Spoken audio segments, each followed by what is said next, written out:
নমস্কার। তোমরা সবাই কেমন আছো? সবাই খুব ভালো আছো আর আমিও খুব ভালো আছি। আমি আজ নিয়ে এসেছি তোমাদের জন্য আজকে একটা নতুন ভিডিও। তো যাই হোক, আমি আমার ভিডিওতে চলে যাই। আজকে আমার আলোচনার বিষয় হচ্ছে পদ পরিচয়। ওপরের স্ক্রিনে তোমরা দেখতেই পাচ্ছ, এখানটা হ্যান্ড রাইটিংয়ে লেখা রয়েছে পদ পরিচয়। তো যাই হোক,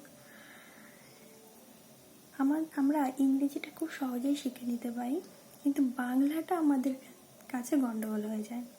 তো আমি আজকে এই জিনিসটাকে একদম সিম্পলভাবে, একদম বাচ্চাদের মতন করে জিনিসটাকে বোঝানোর চেষ্টা করব। তো যাই হোক, পদ পরিচয়। বাক্যে কতগুলো পদ থাকে সেটাকে আমরা ইংরেজিতে কিভাবে জানি? নাউন, প্রোনাউন, অ্যাডজেক্টিভ, অ্যাডভার্ব, এই সমস্ত বলে জানি। কিন্তু যখন আমরা বাংলাতে চলে আসি তখন আমাদের সব যেন কেমন গুলিয়ে যায়। তো আজকের পর থেকে আর গোলাবে না। তো যাই হোক, আমরা চলে যাই। পদ আমাদের কয় প্রকার? আমাদের পদ হচ্ছে প্রকার নয়, পদ হচ্ছে 5টা। কি কি পদ? বিশেষ্য পদ, সর্বনাম পদ, বিশেষণ পদ, অব্যয় পদ আর ক্রিয়াপদ। তো বিশেষ্য পদ কি? বিশেষ্য পদ হচ্ছে বাক্যে যে পদের দ্বারা কোনো নাম বোঝায়, অর্থাৎ বাক্যে কোনো কিছুর নাম বোঝালেই আমরা সেটাকে কি বলবো? বিশেষ্য পদ। আর সর্বনাম পদ কি?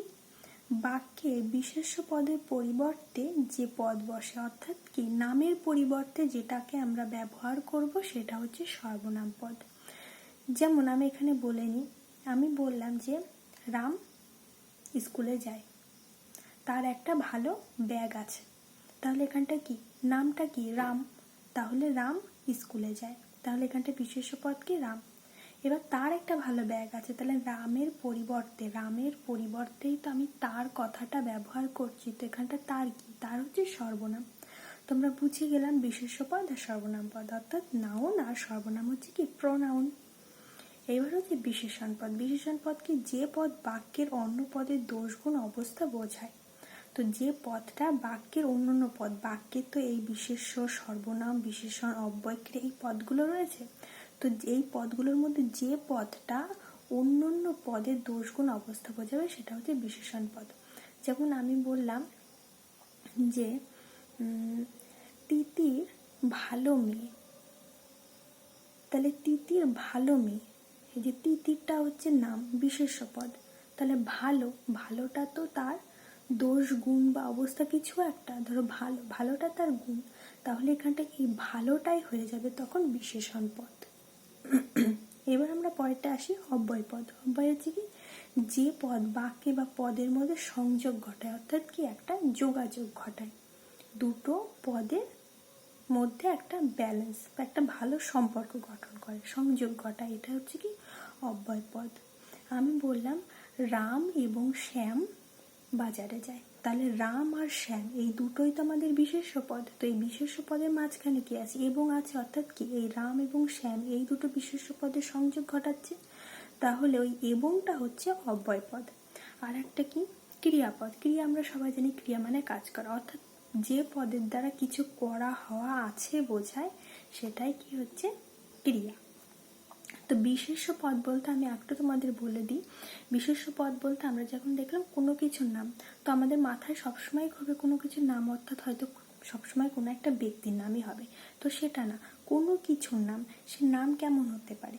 ব্যক্তি হতে পারে, কোনো একটা নদীর নাম, কোনো একটা নদের নাম, পর্বতের নাম, স্থানের নাম, বইয়ের নাম, কোনো কাজের নাম, সেগুলোই হচ্ছে সকল এই নামগুলোই হচ্ছে কি? বিশেষ্য। যেমন পর্বতের নাম হিমালয় পর্বত, আরাবল্লী পর্বত, এইগুলো হচ্ছে কি? এটা হচ্ছে বিশেষ্য। তারপরে হচ্ছে নদী। নদীর মধ্যে কি আছে?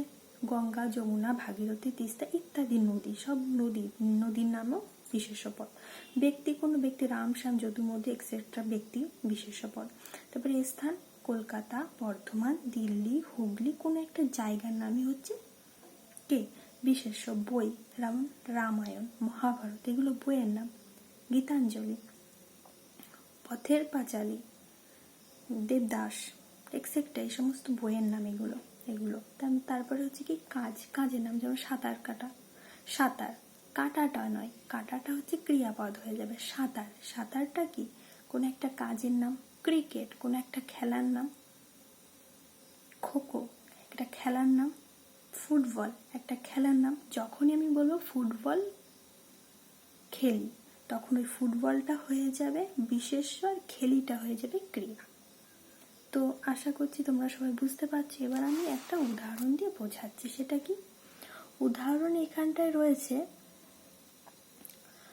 যে সুমিতা এবং তার ছোট বোন পড়ছে। তাহলে সুমিতা একটা নাম, ব্যক্তি একটা নাম, ব্যক্তি বিশেষ নাম। তাহলে এখানটার নাম বিশেষ্য। এবংটা কি সুমিতা এবং তার ছোট বোন। তাহলে সুমিতা এবং তার বোনের মধ্যে সংযোগ ঘটাচ্ছি এবং, তাই এবংটা হচ্ছে অব্যয়।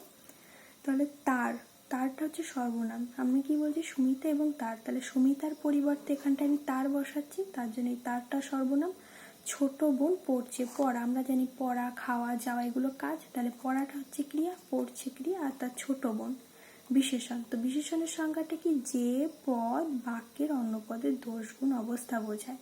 তাহলে যে ছোট বোন, বোনটা কি ছোট, সে দোষ হোক গুণ হোক যাই হোক, এটা তো একটা কিছু বোঝাচ্ছে, অবস্থা বোঝাচ্ছে। তাহলে এই ছোট বোন হচ্ছে বিশেষণ। তোমরা সবাই বুঝতে পেরেছো? আর যদি বুঝতে না পারো আমাকে আবার বলো, আমি আবার এই জিনিসটা বুঝিয়ে দেবো। তো এরপর থেকে আর কোনো অসুবিধা থাকবে না পদ পরিচয় নিয়ে, যে একটা আমাদের মাথার মধ্যে একটা ঘিরিবিরি ঝামেলা। তো যাই হোক, এইভাবে আমি আজকে আমার এই ব্লগটি শেষ করছি। তোমরা সবাই খুব ভালো থেকো।